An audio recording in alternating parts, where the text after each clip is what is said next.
Hello बेटा, good morning.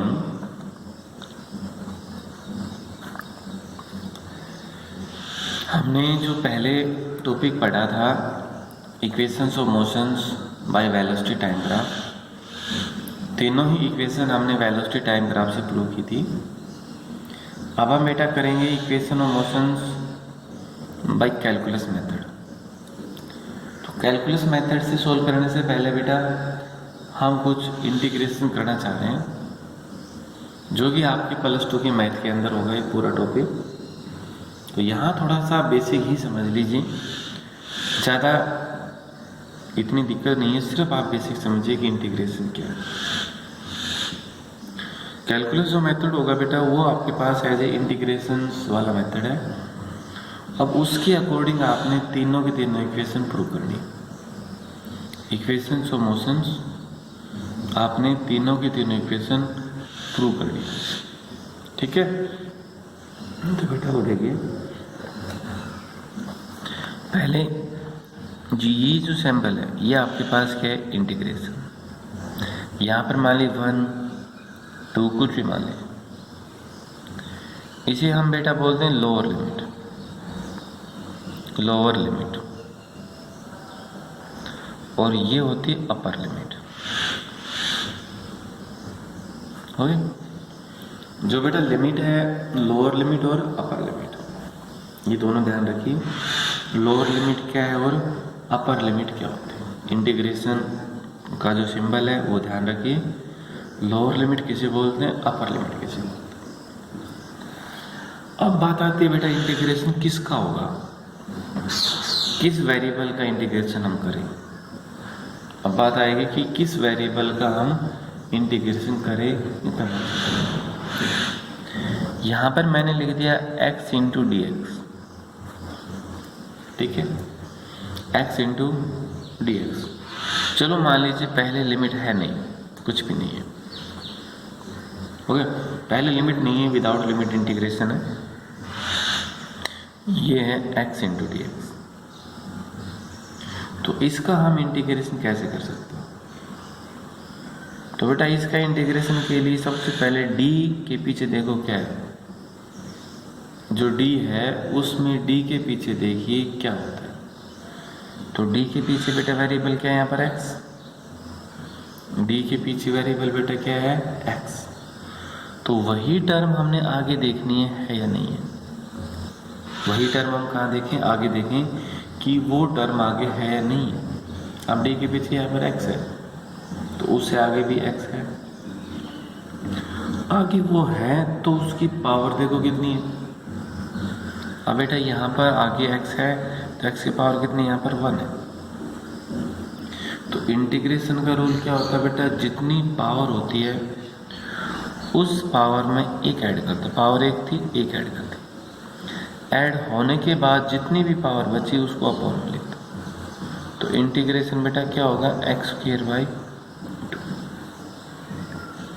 ये आपके पास क्या है, उसका इंटीग्रेशन। दूसरा देखो, ये मान लीजिए x² इंटू डी एक्स। कितना मान लिया हमने, x² इंटू डी एक्स।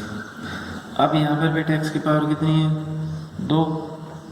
तो क्या होगा, 2 में एक ऐड करना, 3 + 3, ये होगा x की पावर।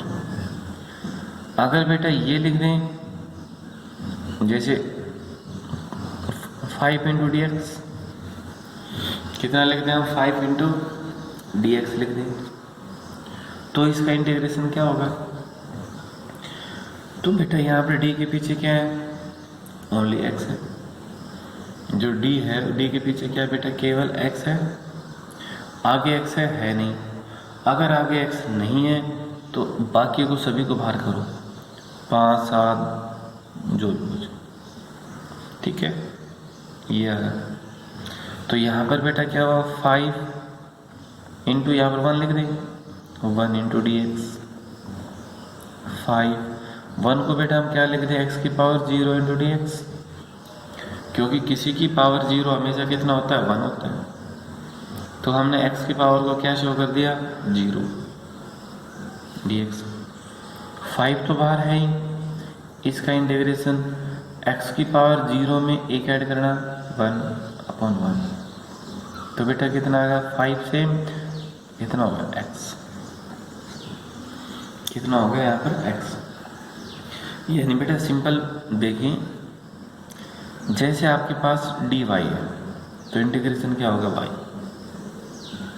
जैसे आपके पास du है इंटीग्रेशन क्या होगा u।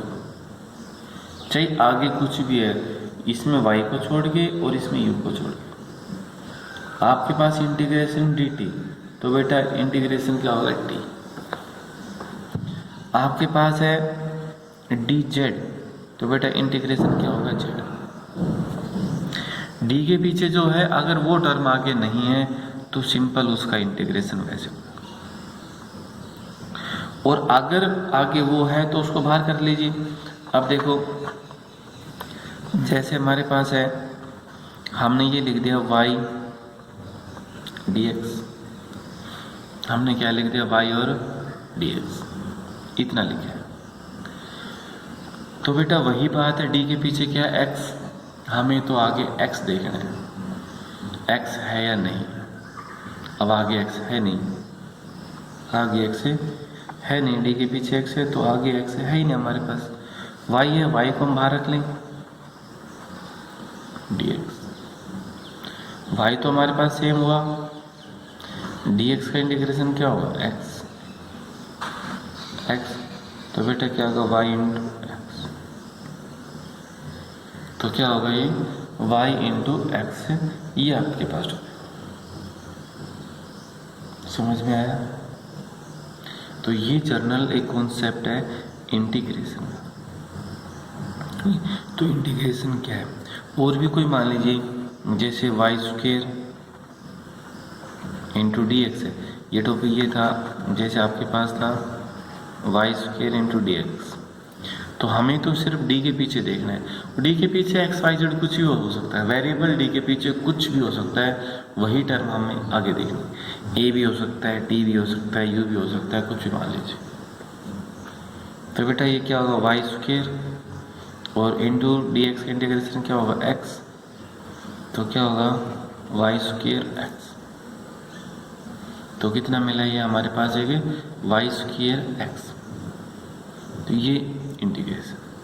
दूसरा देखो, अगर इंटीग्रेशन हमारे पास है x square plus 1 into D x, x square plus 1 into D x, ये तो था ऊपर था एक सिंगल वेरिएबल, ऊपर तो क्या था बेटा एक सिंगल वेरिएबल, और अगर अब है यहाँ पर बीच में एक इक्वेशन है, तो बेटा पहले क्या करो इस dx को अंदर मल्टीप्लाई कर लो, x square d x plus एक को dx के साथ करोगे dx, फिर दोनों का इंटीग्रेशन, दो टर्म है दो इंटीग्रेशन कीजिए, 3 है 3 करो, 4 है 4 है, 5 है 5, जितनी भी है उतना इंटीग्रेशन करते जाओ। देखो अब इसका इंटीग्रेशन क्या होगा, डी के पीछे क्या है x, आगे भी x है, पावर है 2, एक ऐड की 3, डी एक्स का इंटीग्रेशन क्या होगा x, तो इस सारे का इंटीग्रेशन क्या होगा बेटा ये, ठीक है, सारे का इंटीग्रेशन आपको क्या मिल गया ये। तो मैं एक दो आपको लिख के दे रहा हूँ, वो आप कोशिश करना घर जाके आ जाएगा, ठीक है बेटा।